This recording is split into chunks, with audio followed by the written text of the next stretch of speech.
It's difficult to find a recession in the past several years, but what lies beyond the next bend is a different matter. There is no historical precedent that suggests a recessionary economy can create 528,000 jobs in a single month, as the United States did in July.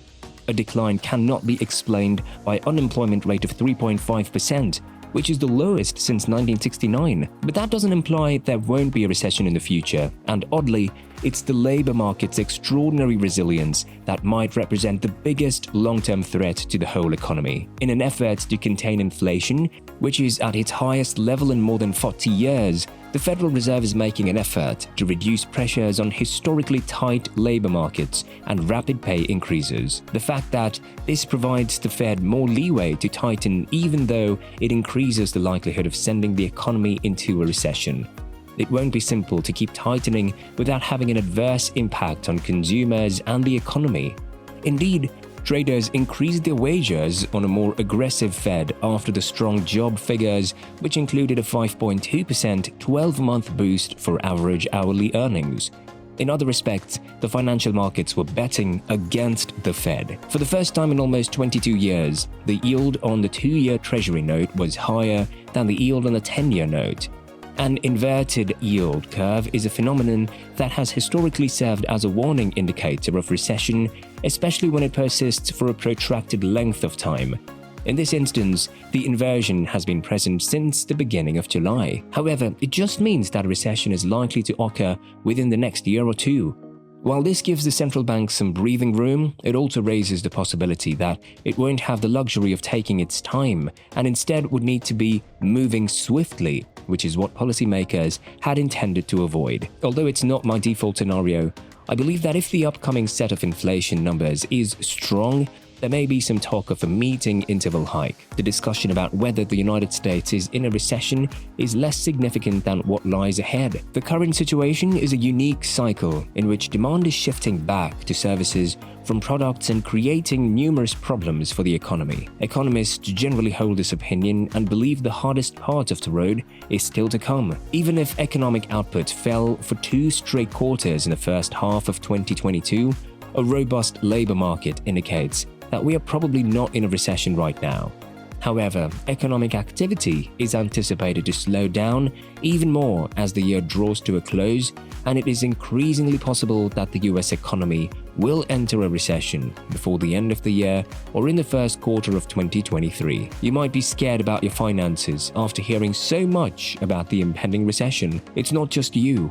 In a recent survey conducted by Empower and Personal Capital, 74% of American consumers expressed fear about a possible recession. The Harris poll polled 2,000 American adults between April 19th and April 23rd and found that 85% of them were concerned about inflation and 56% had already noticed a decline in their standard of life. Even though downturns are a natural part of the economic cycle, experts are eager to point this out. You should still be ready for one when it happens. Of course, you want to concentrate on surviving the recession, and some people will find it easier to do so than others, but you should have a strategy in place and follow it no matter what. Depending on who you ask, the likelihood of a recession within the next year varies. Goldman Sachs places it at a 30% probability, while UBS maintains its base case estimate of no recession.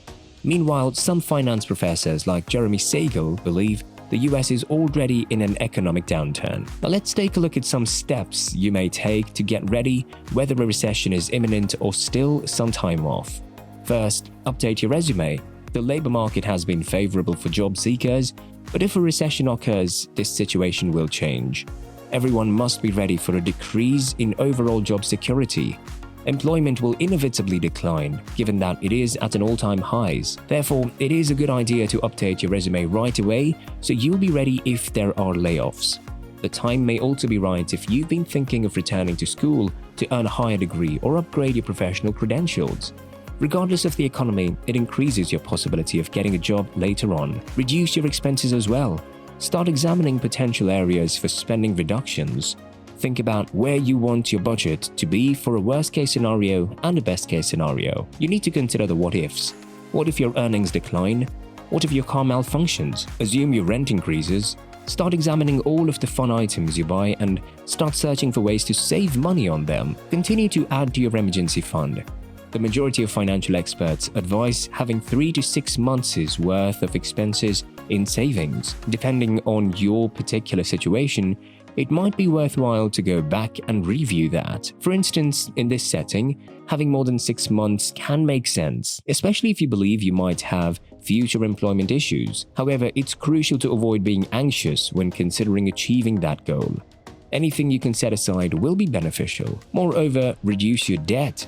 Start concentrating on paying off any high-interest debt that you may have. Not only will it make you more prepared in case you lose your job, but rates are also anticipated to rise in reaction to Federal Reserve rate hikes. Due to the Fed's most recent rise, the average credit card rate nationwide increased above 17% for the first time in more than 2 years.